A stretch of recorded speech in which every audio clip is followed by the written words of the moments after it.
Bonjour à tous et à toutes, soyez les bienvenus à la prière du matin. Avec une grande joie, nous commençons notre journée. Nous supplions cette bénédiction du ciel sur nous.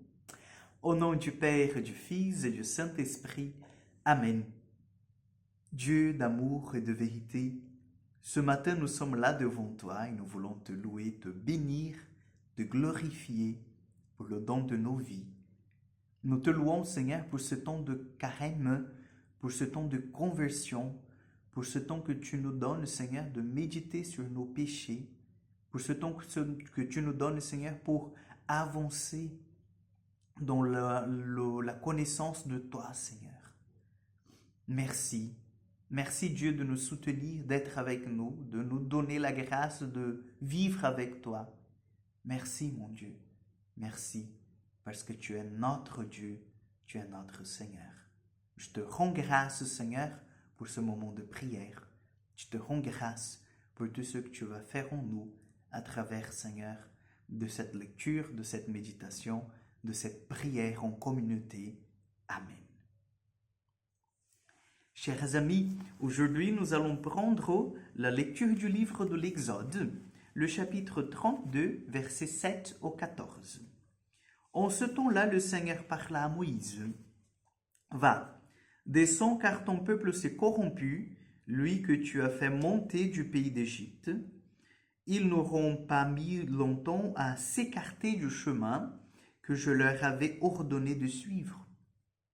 Ils se sont fait en veau en métal fondu et se sont prosternés devant lui.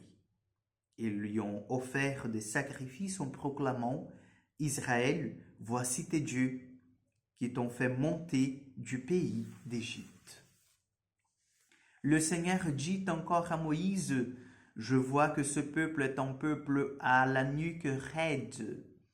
Maintenant, laisse-moi faire. Ma colère va s'enflammer contre eux et je vais les exterminer. Mais de toi, je ferai une grande nation. » Moïse apaisa le visage du Seigneur, son Dieu, en disant « Pourquoi, Seigneur, ta colère s'enflammerait-elle contre ton peuple, que tu as fait sortir du pays d'Égypte par ta grande force et ta main puissante? Pourquoi donner aux Égyptiens l'occasion de dire « C'est par méchanceté qu'il les a fait sortir. Il voulait les tuer dans les montagnes et l'exterminer à la surface de la terre. » Reviens de l'ardeur de ta colère. Renonce au mal que tu veux faire à ton peuple. Souviens-toi de tes serviteurs Abraham, Isaac et Jacob, Israël, à qui tu as juré par toi-même. Je multiplierai votre descendance comme les étoiles du ciel. Je donnerai, comme je l'ai dit, tout ce pays à vos descendants. Il sera pour toujours leur héritage. Le Seigneur renonça au mal qu'il avait voulu faire à son peuple. Parole du Seigneur.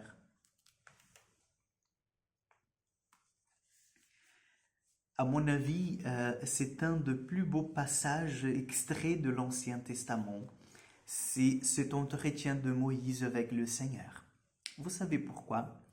Parce que quand on le met dans le contexte, parfois on est un peu choqué en disant « Oh là là, mais Dieu a voulu faire du mal à son peuple. » Et c'est Moïse en fait qui l'a convaincu qu'il devrait faire le bien.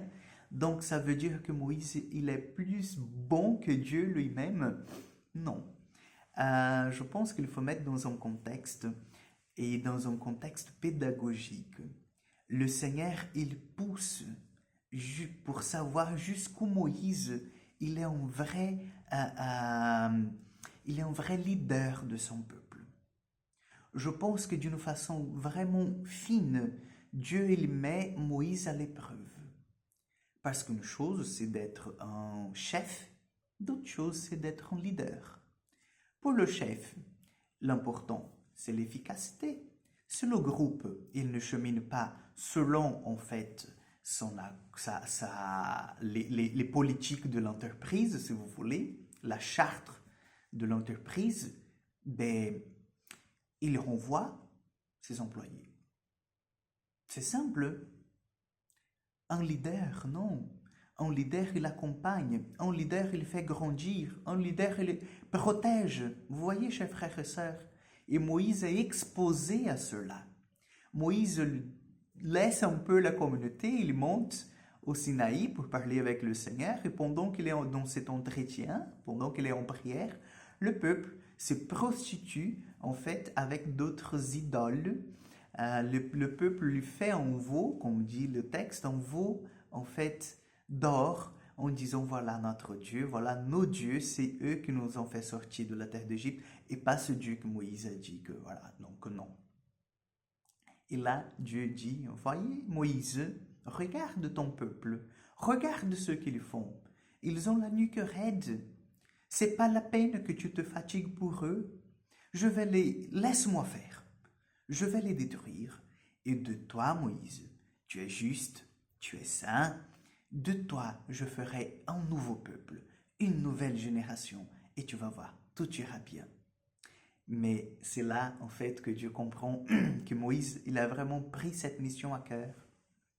Il n'a pas voulu de lui-même. S'il était égoïste, s'il était, en fait, dans un esprit plutôt de chef que de leader, il allait dire, oui, oui, oui, oui, Seigneur, fais-le, fais-le. Mais Moïse dit, non, Seigneur, c'est pas la peine. Vous voyez, je vais essayer de faire quelque chose. Et après, vous voyez, devant les Égyptiens, ça ne sera pas bon. Donc non, non, non, laisse-moi aller, laisse-moi aller. Et Dieu, il revient en arrière et Dieu, en fait, est pris par ces mouvements de compassion de Moïse. Chers frères et sœurs, c'est pour ça que pour moi, il est très beau ce passage.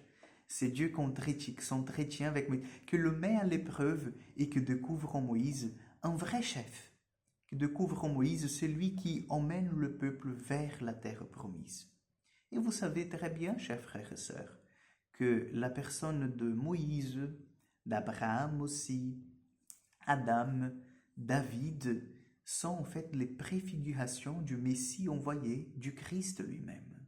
Donc cette figure de Moïse qui est allée jusqu'au bout pour convaincre le peuple de l'idolâtrie et de les faire revenir au Seigneur, c'est en même temps la mission du Christ auprès de chacun de nous. Donc aujourd'hui, chers frères et sœurs, ne nous lassons pas, prions pour l'humanité. Dieu veut sauver tous les hommes.